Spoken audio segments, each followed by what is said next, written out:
안녕하세요. 클라이맥스TV의 태양입니다. 오늘 다룰 주제는 야구가 아니라 프로레슬링입니다. 프로레슬링 팬 여러분들은 구독과 좋아요 버튼을 꾹 눌러주시기 바랍니다. WWE 헬인에셀이 끝났습니다. 킥오프 쇼까지 총 8번의 경기가 있었죠. 그중 3번의 헬인에셀 경기가 있었고 모두 30분에 육박하는 긴 경기들이었습니다. 일단 1경기, 로만 레인즈와 제이 우소의 경기부터 다뤄보겠습니다. 로만 레인즈의 장단점이 극명하게 보인 경기였다고 할 수 있을 것 같습니다. 일단 로만 레인즈는 많은 비판을 받지만 특별한 레슬러인 것은 확실합니다. 헐리우드 배우 같은 외모뿐만 아니라 확실한 카리스마를 가지고 있고 묵직하고 남자다운 목소리에 톱 메인 이벤터다운 아우라도 가지고 있습니다. 문제는 경기 운영 능력과 경기 운영 방식입니다. 현대 프로레슬링은 빠른 페이스의 경기를 추구하고 있고 팬들 역시 이를 원합니다. 오늘날 최고의 레슬러들로 꼽히는 선수들을 살펴보면 모두 페이스가 굉장히 빠릅니다.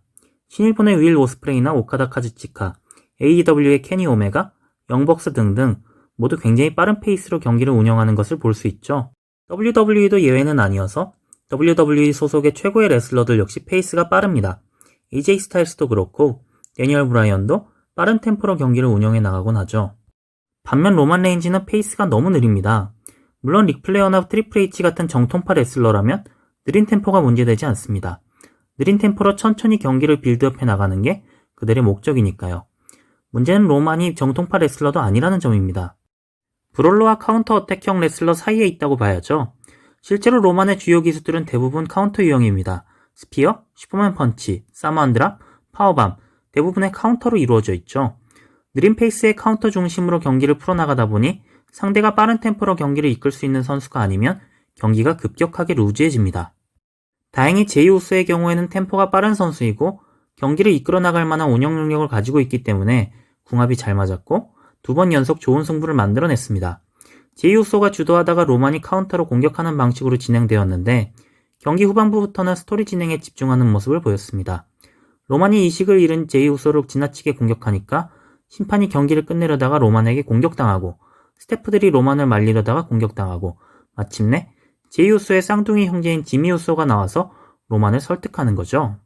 일장 연설에 감화된 로만이 눈물을 흘리고 마치 다시 형제애를 강조하려는 것처럼 보이다가 지미 우소를 길로틴 초크로 공격, 형제를 지키기 위해 제이 우소가 경기를 포기하는 식으로 진행되었습니다. 스토리 진행에 치중하다 보니 후반부에 루즈해진 점이 없지는 않지만 전반적으로 재밌는 경기였습니다. 별 3개 정도를 줄 수 있을 것 같습니다. 경기 후에도 스토리가 진행됐는데 로만의 삼촌과 아버지인 아파와 시카가 나와서 로만을 부족의 리더로 인정해줬습니다. 미국 내 최고의 프로레슬링 전문가로 꼽히는 데이브 멜처 기자의 리포트에 따르면 현재 WWE의 내부 계획은 내년 레슬매니아에서 로만과 덜하게 경기를 성사시키는 것이라고 하죠. 덜학 역시 이 경기에 대해 매우 긍정적이라고 합니다. 다만 무관중 경기일 경우에는 덜하게 출전하지 않겠다고 선언한 상황인데 다행히 무관중 경기와 썬더덤은 11월 말까지만 사용 예정이라고 하니 어쩌면 덜하게 복귀를 볼 수 있을지도 모르겠습니다. 다만 로만 레인즈가 덜학과 경기를 해서 얻을 수 있는 게 뭐가 있나 하는 의문을 제기할 수 있는데 이 부분은 좀 더 나중에 다뤄보도록 하겠습니다. 다음은 제프 하디 대 엘라이어스의 경기였습니다. 용의자가 빨간 머리에 빨간 수염을 가졌다면서 셰이머스라는 것을 암시하긴 했지만 아직 공식적으로는 엘라이어스를 뺑소니로 치고 간 것이 누구인지 드러나지 않은 상황에서 엘라이어스가 제프 하디를 추궁하면서 대립이 시작됐죠. 평범한 공방 끝에 엘라이어스의 기타를 제프 하디가 뺏어서 엘라이어스에게 기타샷을 날리면서 반칙패로 경기가 끝났습니다. 평균 이하의 경기에 좋지 못한 피니시였습니다. 별 2개 정도 줄 수 있을 것 같네요. 제프 하디에 대해서는 사실 할 말이 적지 않죠. 2006년에서 2010년, 즉 존 시나의 전성기에서 존 시나를 넘어설 수 있었던 거의 유일한 대항마가 제프 하디였습니다. 카리스마와 마이크 워크에서는 존 시나에 밀렸지만 어마어마한 스타성으로 상품 판매량에서도 존 시나를 넘어섰었습니다. 브롤러와 파워하우스 사이에서 약간 애매한 위치였던 시나에 비해서 경기 스타일도 페이스가 무척 빠르고 현대적이다 보니 팬들의 취향에 더 맞았습니다. 그러나 안타깝게도 술과 약물 문제에서 자유롭지 못했고 결국 한 시대의 이름으로 자리 잡을 수는 없었죠. 아이러니하게도 존 시나의 안전한 경기 스타일은 팬들의 지지를 받지는 못했지만 부상에서 자유로울 수 있도록 해서 롱런하게 만들었고 제프 하디는 팬들의 환호를 받았지만 지속된 부상으로 인해서 약물과 술에 의존하게 만들면서 두 선수의 오늘날 위상 차이를 만들고 말았죠. 사실 어떻게 보면 다이내믹한 경기를 하는 체구가 작은 선수들의 숙명이라고 할까요? WWE에서는 크리스 베나, 에디 게레로, 데니얼 브라이언 등등이 있었고 그 위 선배 세대로 가면 다이너마이트 키드 같은 케이스도 있었죠. 모두 시대를 초월한 대단한 선수들이었지만 다이내믹한 경기 스타일이 오히려 그들의 발목을 잡았고 결국 최고의 기량을 가졌음에도 한 시대의 주인공이 되지는 못했습니다. 다음 경기는 오티스와 미즈의 경기였습니다. 미즈가 머니인더뱅크 계약서를 내놓으라고 억지를 부리면서 경기가 성사됐다는 컨셉이었죠. 브롤러 스타일 선수들의 경기라서 궁합은 제법 잘 맞았습니다. 적어도 제프 하디와 엘라이어스 경기보다는 나았죠.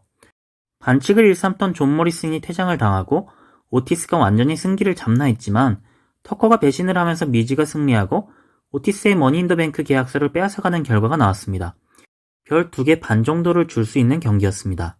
빈스 맥맨 회장의 각본가로서의 문제점이 극명하게 드러났던 대립이 아니었나 싶은데 일단 90년대부터 계속해서 지적되었던 부분이지만 미드카더들을 활용을 잘 못합니다. 메인 이벤트 전선은 그럭저럭 유지는 하지만 미드카더 쪽은 산발적인 스토리라인 외에는 거의 방치가 되어버립니다. 오티스 역시 맨디와 러브스토리까지는 대단히 좋았지만 그 이후로 머니인더뱅크까지 줘놓고선 어떻게 활용해야 할지 감을 잡지 못해서 오티스와 맨디를 찢어놓고 오티스의 머니인더뱅크도 빼앗아 버렸죠. 이렇듯 빈스 맥맨 회장의 각본은 늘 연속성이 떨어지고 미드카더 쪽은 지속적인 스토리 없이 표류하게 방치하는 경향이 강합니다. 사실 이게 어제 오늘 일만은 아니라서 90년대부터 꾸준히 지적되어 왔던 문제입니다. WWE가 연속성과 미드카더 스토리라인 부재의 비판에서 자유로웠던 건 99년도부터 2000년대 중반까지였죠. MTV 출신으로 지금까지도 프로레슬링 최고의 각본가 중 하나로 꼽히는 크리스 크레스키가 헤드 각본가를 맡았던 시기입니다. 크리스 크레스키가 프로레슬링에 가져왔던 혁명은 한두 개가 아니었죠. 그 중에서 가장 대표적인 부분은 영화 산업에서 사용하는 콘티와 스토리보드를 프로레슬링 각본에 도입했다는 점입니다. 그때그때 생각나는 좋은 아이디로 각본을 짜는 것이 아니라 미리 큰 틀과 가지를 모두 짜놓고 전혀 모순이 벌어지지 않게 각본을 진행해 나가는 방식이었죠. 크리스 크레스키가 WWE의 헤드 각본가로 있던 시절 WWE는 미국 내에서 최고의 인기를 끌었습니다. 크리스 크레스키의 퇴사 이후로도 스토리보드 활용 등을 지속되어서 에볼루션의 분열로 인한 바티스타와 트리플 H의 대립 등 명각본들을 만들어냈지만 2006년경부터 스토리보드 활용 등은 사라지게 되고 그때그때 임팩트 위주의 각본들이 증가하면서 다시 한번 미드카더들은 방치되고 스토리들은 모순으로 가득 차게 됩니다. 오티스 역시 그 피해자 중 하나가 되고 있다고 봐야겠죠. 그리고 아무 대책 없이 잘나가던 태그팀을 찢어놓는 것도 빈스 맥맨 회장의 단점 중 하나입니다. 잘나가던 태그팀을 해산시키는 바람에 두 선수 모두 이도저도 아닌 상황이 되었다가 우물쩍 다시 재결합하게 되는 경우가 WWE에는 무척 많았었죠. 오티스 역시 카리스마가 있는 레슬러지만 터커와 맨디와 함께 있을 때 훨씬 더 큰 힘을 발휘하는 선수인데 싱글로 뒀을 때 과연 살아남을 수 있을지 의문입니다. 터커는 말할 것도 없고요. 또 하나 큰 문제는 두 선수가 대립을 시작했는데 정작 브랜드는 서로 다르다는 점입니다. 오티스는 스맥다운 소속이고 터커는 러 소속이죠. 대립은 시작했는데 막상 대립을 할 수가 없습니다. 두 선수가 만나려면 서바이벌 시리즈뿐인데 그 한 번 경기를 위해서 태그팀을 큰 이유 없이 찢어놓은 것은 안타까운 부분이죠. 시간 관계상 남은 내용들은 2부에서 다뤄야 할 것 같습니다. 2부에는 더 좋은 내용들이 많으니 많이 기대해 주시고 꼭 시청해 주세요. 오늘 준비한 소식은 여기까지입니다. 재밌게 보셨다면 구독과 좋아요, 알림 설정까지 꾹 눌러주시기 바랍니다. 지금까지 클라이맥스TV의 태양이었습니다. 시청자 여러분 모두 좋은 하루 되세요.